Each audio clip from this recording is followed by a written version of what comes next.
नमस्कार दोस्तों, स्वागत है आपका अपने विज्ञप्ति पीसीएस चैनल पर। जैसा कि हमने आपसे वादा किया था कि पेपर 5 के बाद आपसे हम पेपर 6 लेकर आएंगे, किस तरीके से आपको उत्तर प्रदेश के पेपर 6 को तैयार करना है।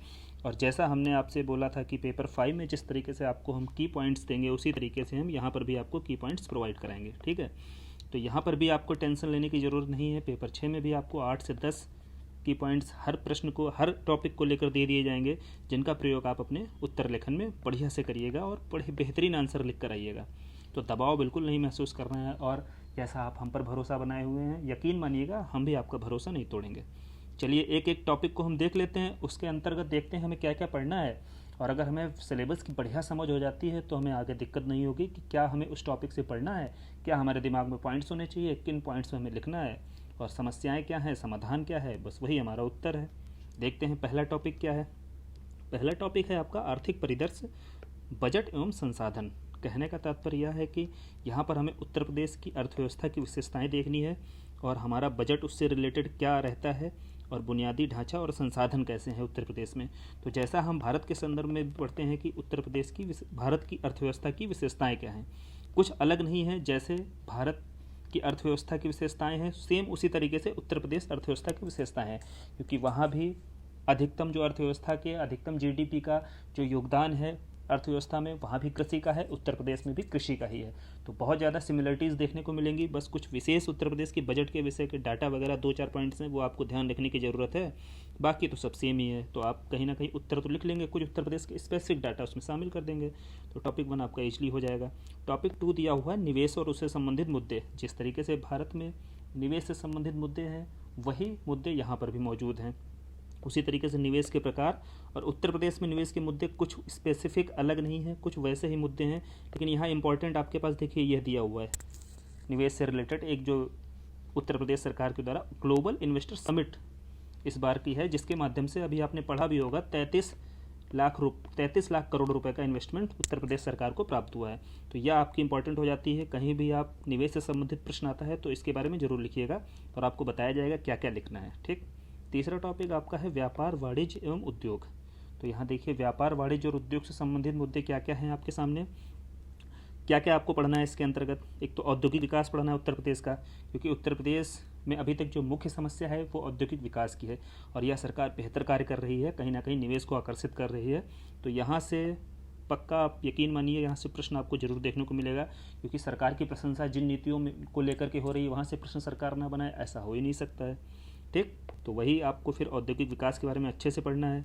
और देखिए कृषि से, इसमें भी primary sector, secondary sector, tertiary sector, इन तीनों सेक्टर में औद्योगिक इकाइयों का कैसे विकास किया जा रहा है, किन किन तरीकों से सरकार प्रयास कर रही है, यही आपको बेसिकली इसके माध्यम से पढ़ना है। तो पहले आप देखिए खाद्य प्रसंस्करण उद्योग, दुग्धशाला उद्योग, हथकरघा उद्योग। ठीक है, यहाँ पर आपने देख लिया कपड़ा उद्योग, देखिए सेकेंडरी सेक्टर की बात हो रही है यहाँ पर। और उत्तर प्रदेश सूचना प्रौद्योगिकी और स्टार्टअप योजना हम देख लेंगे, उद्योगों को खड़ा करने के लिए किस तरीके से वह मदद किया जा रहा है स्टार्टअप योजना वगैरह के माध्यम से। अब देखिए टर्सरी सेक्टर में आ गया आपको पर्यटन उद्योग, यहाँ पर भी सरकार का ध्यान है। ये देखिए सेकेंडरी सेक्टर की बात हो रही है सूक्ष्म प्रौद्योगिकी, क्योंकि मोस्टली उद्योगों का 70 से 80% भाग हमारा कहाँ है, किस पर टिका हुआ है, मैन्युफैक्चरिंग सेक्टर का, MSME पर। तो यहाँ पर तो ध्यान देने की अत्यंत आवश्यकता है। अगला मैन्युफैक्चरिंग को लेकर के देखिए इलेक्ट्रॉनिक विनिर्माण नीति को लेकर सरकार की पॉलिसी चल रही है 2020 से, इसको अध्ययन करना है, हमें जरूर देखना है, क्योंकि इंपॉर्टेंट हो जाती है। फिल्म उद्योग, पीछे भी हमने बताया था, फिल्म को लेकर के एक नीति बनाई उत्तर प्रदेश, फिल्म नीति जो बनाई गई है वो चर्चा में है, तो फिल्म उद्योग देख लेंगे। और ईवी को लेकर के देखिए मैन्युफैक्चरिंग नीति लेकर आई है उत्तर प्रदेश सरकार, यह भी इंपॉर्टेंट हो जाती है। निर्यात संभावना, देखिए सारी वही स्कीम से किस तरीके से हम औद्योगिक नीति को प्रोत्साहन अधिक से अधिक दे सकते हैं, कौन कौन सी नीतियां सरकार के द्वारा बनाई जा रही हैं, इसके अंतर्गत हमें अध्ययन उन्हीं सबका करना है। ठीक। निर्यात के लिए क्या क्या सरकार प्रयास कर रही है।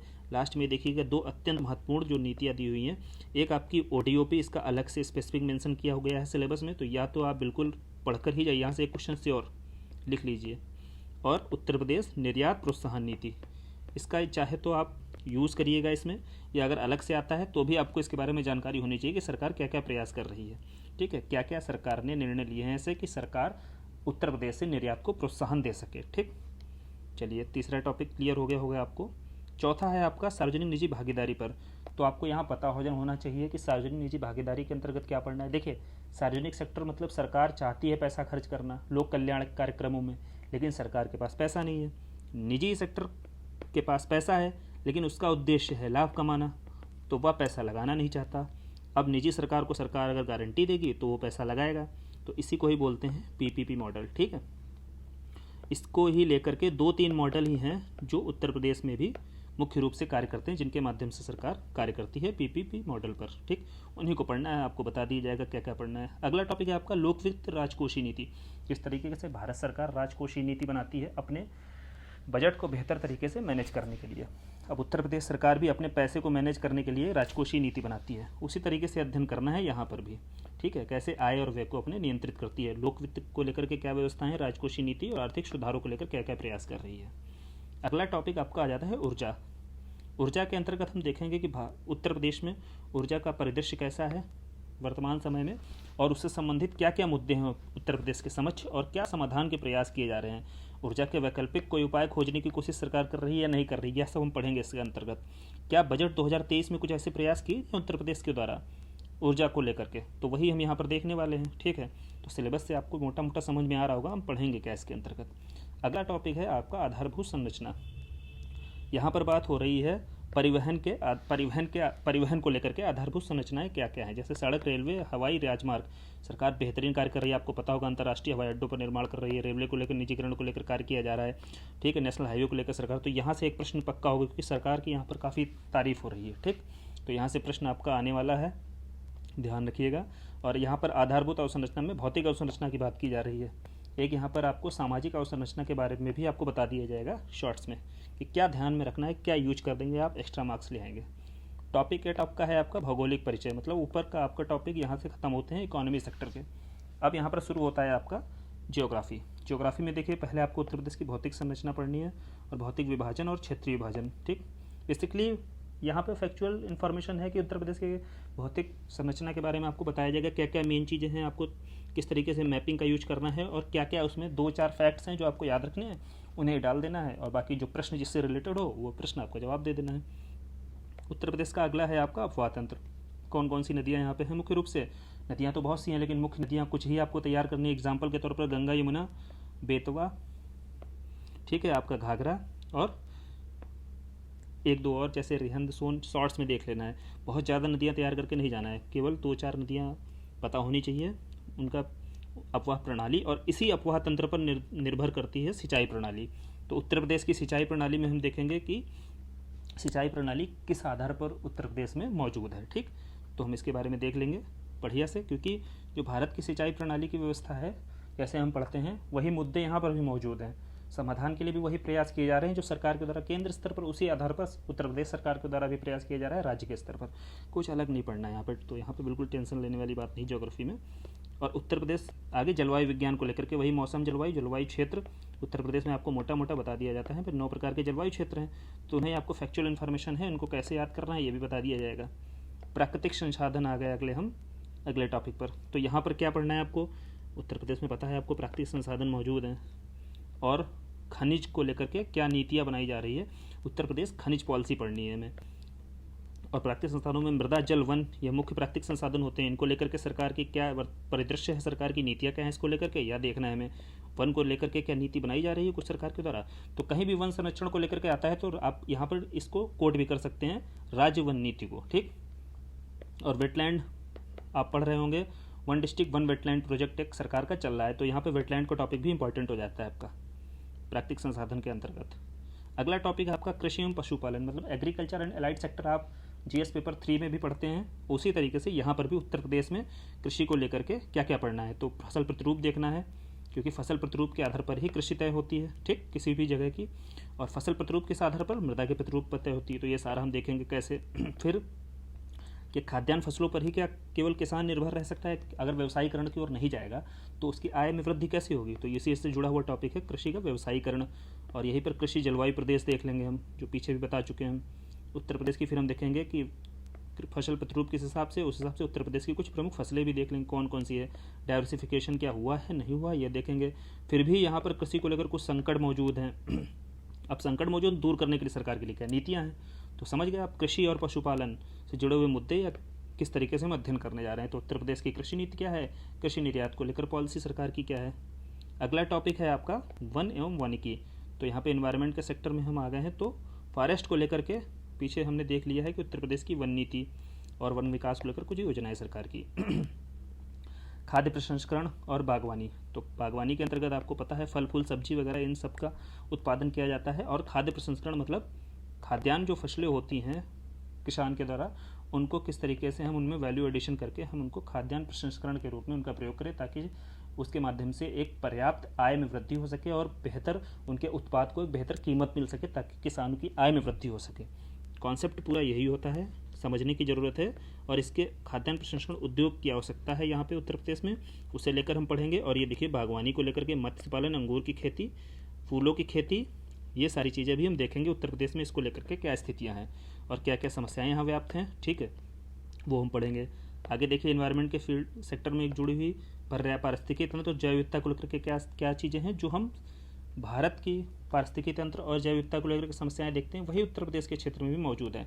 अगला टॉपिक आ जाता है आपका राष्ट्रीय उद्यान। तो यहाँ पर देखिए आपको पता होना चाहिए कि ये थोड़ा सा स्टेट स्पेसिफिक नॉलेज यहाँ पे होना चाहिए आपको, क्योंकि भारत के राष्ट्रीय उद्यान या भारत के वन्यजीव अभ्यारण्य नहीं पढ़ने हैं यहाँ पे, हमें उत्तर प्रदेश के राष्ट्रीय उद्यान और उत्तर प्रदेश के वन्यजीव अभ्यारण्य पढ़ने हैं। तो आपको पता होना चाहिए कि राष्ट्रीय उद्यान भारत में मात्र एक ही है आपका, दुधवा। तो यहाँ आपको लोड लेने की जरूरत नहीं है, ज़्यादा राष्ट्रीय उद्यान एक मात्र है, तो बढ़िया से आप देख लेंगे इसको। वन्यजीव अभ्यारण्य कुछ हैं, उसमें से 2-4 ही आपको पढ़ने हैं। जानना क्या है फिर, जानना यह है कि इसके समक्ष क्या क्या चुनौतियां हैं वन्यजीव अभ्यारण्यों के समक्ष, और सरकार के द्वारा क्या क्या इसको लेकर प्रयास किए जा रहे हैं। वो आपको की पॉइंट्स होने चाहिए 2 से 4, वहाँ से आपका खत्म हो जाएगा। ठीक, ये टॉपिक। अगला टॉपिक आपका दिया हुआ है पर्यावरण प्रदूषण एवं नियंत्रण। तो ध्यान से देखिए, इसमें पर्यावरण प्रदूषण क्या है, वायु प्रदूषण की बात हो रही है, जल प्रदूषण की बात हो रही है। वहाँ भी पढ़ते हैं आप वायु प्रदूषण और जल प्रदूषण में क्या क्या समस्याएं हैं। और उसी तरीके से उत्तर प्रदेश में भी समस्याएं कुछ अलग नहीं होंगी। जल प्रदूषण में देखिए मुख्य रूप से नदी प्रदूषण की बात होगी, तो वहाँ गंगा यमुना की बात जरूर करेंगे हम। और यहाँ पर क्या क्या इसको लेकर के देखिए, प्रदूषण नियंत्रण बोर्ड जैसे वहाँ पर कार्य करता है, CPCB कार्य करता है, वैसे उत्तर प्रदेश में प्रदूषण नियंत्रण बोर्ड, प्रमुख पर्यावरणीय कानून कौन कौन से हैं उनको हम देख लेंगे। जैसे जल संरक्षण को लेकर के अधिनियम बना हुआ है, ठीक है, वैसे ही वायु संरक्षण को लेकर अधिनियम बना हुआ है। इनका अध्ययन हम शॉर्ट्स में कर लेंगे, या शॉर्ट्स नॉलेज क्या क्या हमें पॉइंट्स में नॉलेज होना चाहिए जिनका हम आगे प्रयोग कर सकते हैं। जलवायु परिवर्तन और मौसम को लेकर के हम देखेंगे, क्लाइमेट चेंज को लेकर उत्तर प्रदेश में संवेदनशीलता क्या है, कैसी है क्लाइमेट चेंज को लेकर के, और क्या योजनाएं बना रही है सरकार, और इसका इफेक्ट क्या पड़ता है क्षेत्रों पर। इसका हम शॉर्ट्स में अध्ययन करेंगे जलवायु परिवर्तन को लेकर। ठीक, विज्ञान प्रौद्योगिकी को लेकर बहुत ज़्यादा नहीं दिया हुआ है, केवल एक सिलेबस में एक पॉइंट दिया हुआ है कि विज्ञान प्रौद्योगिकी को लेकर उत्तर प्रदेश में क्या चुनौतियां हैं, और भूमिका मतलब कि उत्तर प्रदेश के सरकार के द्वारा क्या क्या विज्ञान और प्रौद्योगिकी को लेकर प्रयास किए जा रहे हैं, और क्या ये प्रयास किस हद तक अभी सफल हुए हैं, नहीं हुए हैं, उत्तर प्रदेश की वर्तमान स्थिति क्या है। बस इतना ही जानना है विज्ञान प्रौद्योगिकी के विषय में, ज़्यादा नहीं जानना है। बहुत मिनिमम चांस है कि यहाँ से एक प्रश्न ही देखने को मिलेगा। आगे 20वां टॉपिक है आपका जनसंख्या जनांकिकी जनगणना। मतलब यह है कि देखिए, इससे पहले भी आप देख चुके होंगे प्रीवियस ईयर में उत्तर प्रदेश जनसंख्या नीति को लेकर एक प्रश्न आ चुका है। तो पूरा चांसेस है कि इस बार भी सरकार जनसंख्या नीति को लेकर रिपीट कर सकती है क्वेश्चन, क्योंकि पिछली बार का क्वेश्चन जो आया हुआ था वो आपका GS पेपर 1 में आया हुआ था, जब अलग से पेपर नहीं होता था। तो यहाँ पर एक जनसंख्या नीति को लेकर आपको पता है 2 चाइल्ड पॉलिसी लेकर आई हुई है उत्तर प्रदेश सरकार, एक नीति लेकर आई है, अभी विधेयक कानून बनाने की उस पर बात चल रही है। तो जनसंख्या संबंधी कुछ मिनिमम आंकड़े, जैसे उत्तर प्रदेश की जनसंख्या कितनी है 2011 जनगणना के अनुसार, लिंगानुपात क्या है आपका, साक्षरता क्या है, कुछ बेसिक इन्फॉर्मेशन यूपी के विषय में आपको पता होनी चाहिए, जिनका उपयोग आप करेंगे उन्हीं चीज़ों का, जो भी आपकी जनसंख्या जनांकी से रिलेटेड समस्याओं से रिलेटेड या समाधान से रिलेटेड कोई भी मुद्दा यदि आता है उत्तर प्रदेश का, तो वो 5-6 फैक्ट्स आपको दे दिए जाएंगे, उनको यूज करना है, यूज करते हुए पूरा आंसर लिख देना है। ठीक, अगला आता है आपका लास्ट टॉपिक है आपका लोक कल्याण। लोक कल्याण की बात किसकी की जाती है, आप खुद ही बताइए, सुभेद्य वर्गों की। और सुभेद्य वर्ग कौन होते हैं, सुभेद्य वर्ग वो वर्ग होते हैं समाज के जो वंचित वर्ग होते हैं, जिनके लिए सरकार के द्वारा कोई ना कोई लोक कल्याणकारी योजनाएं चलाई जाती हैं। ठीक, जिनकी सामाजिक स्थितियां अन्य वर्गों की तुलनात्मक रूप से अन्य वर्गों की तुलना में खराब होती है। ठीक, तो उसको लेकर के सरकार के द्वारा देखो, उनकी शिक्षा को लेकर के शैक्षिक कार्यक्रम चलाए जाते हैं, उनकी सामाजिक सहायता को लेकर कार्यक्रम चलाए जा रहे हैं। अब देखिए उनमें कौन कौन से आते हैं सुभेद्य वर्ग, आपको पता होना चाहिए। देखो कौन कौन से वर्ग हैं, आप खुद ही सोचिए अपने आसपास, किसको ज़रूरत है सशक्त करने की। वुमेन, चाइल्ड, SC, ST, विकलांग वर्ग, थर्ड जेंडर, तो ये सारे वर्ग क्या हैं, ये सुभेद्य वर्ग की कैटेगरी में वृद्ध। ठीक, तो यही सारे वर्ग हैं जो सुभेद वर्ग की कैटेगरी में आते हैं। अब इन्हीं को लेकर के, इनके कल्याण को लेकर सरकार के द्वारा क्या क्या प्रयास किए जा रहे हैं, इसी का अध्ययन करना है इस टॉपिक के अंतर्गत। महिला बाल विकास पुष्टाहार देखिए, अल्पसंख्यक कल्याण, पिछड़ा वर्ग कल्याण, दिव्यांगजन के सशक्तिकरण को लेकर क्या प्रयास है, और श्रमिक कल्याण को लेकर, बाल श्रम को लेकर के। आगे देखिए ये पॉइंट आपके दिए हुए हैं 2, समग्र जल प्रबंधन सूचकांक, इसका अलग से अध्ययन करेंगे क्योंकि समग्र जल प्रबंधन यह कहीं ना कहीं लोक कल्याण से जुड़ा हुआ मुद्दा भी है, और जल संरक्षण से रिलेटेड अगर कोई टॉपिक आता है वहाँ भी आप कर सकते हैं, क्योंकि स्वच्छ जल की आपूर्ति भी इनका एक मुद्दा रहता है इनके समक्ष, तो इसलिए इससे जोड़कर देखा जा सकता है। समग्र जल का मतलब यह है जब हम अपनी आवश्यकताओं की पूर्ति भविष्य की, अपनी आने वाली पीढ़ियों की आवश्यकताओं को ध्यान में रखते हुए करते हैं, ठीक। और जो सबसे बड़ी बात है कि दूसरी बात होती है सतत विकास। लक्ष्य का मतलब होता है कि जब जितना ज़रूरत आपको है संसाधनों की, उतनी ही ज़रूरत आपके साथ मौजूद अन्य वर्गों को भी है, तो उन्हें भी यदि उपलब्ध हो रही है तो उसी को सतत विकास कहा जाता है, ठीक। वहाँ पर संकेंद्रण नहीं होना चाहिए, ना ही आय का ना संसाधनों का, ठीक। तो इसलिए इसकी चर्चा यहाँ पर की जाती है। नवाचार, जितना ही ज़्यादा से ज़्यादा नवाचार किया जाएगा उतना ही ज़्यादा से ज़्यादा उत्पादन में वृद्धि हो सकती है और ज़्यादा से ज़्यादा लोगों तक संसाधनों की पहुँच हो सकती है। तो इसीलिए नवाचार को भी यहाँ से जोड़कर देखा जाता है, और वही निर्यात तैयारी सूचकांक भी उतना बेहतर कार्य कर पाएगा उत्तर प्रदेश। तो इसीलिए सारे टॉपिक्स को यहाँ पे जोड़कर पढ़ना होता है, ठीक। तो देखिए आपको पेपर 6 जहाँ तक उम्मीद करते हैं बढ़िया से समझ आया होगा। इसी तरीके से पेपर 5 भी हमने पीछे आपसे डिस्कस किया। अब हम पेपर 5 का और पेपर 6 का धीरे धीरे करके आपके साथ टॉपिक बाई टॉपिक्स, जैसे पहले हिस्ट्री करेंगे आपके साथ, फिर आपके साथ हम फर्स्ट पेपर में ही जो टॉपिक्स हैं आपके, पॉलिटी है उसको हम करेंगे, इंटरनल सिक्योरिटी है वो करेंगे, उसके बाद हम इधर इकोनॉमी और जियोग्राफी और एनवायरनमेंट, इस तरीके से हम धीरे धीरे आपके साथ सारे की पॉइंट्स आपको हम प्रोवाइड करा देंगे। आप इस तरीके से जुड़े रहिए और ज़्यादा से ज़्यादा लोग हमारे चैनल को सब्सक्राइब करिए, और ज़्यादा से ज़्यादा अपने दोस्तों को, जो भी इस बार का मेंस दे रहे हैं वो, या जो अगली बार के लिए तैयारी कर रहे हैं वो भी, ज़्यादा से ज़्यादा लोग जुड़िए और हमें सहयोग दीजिए।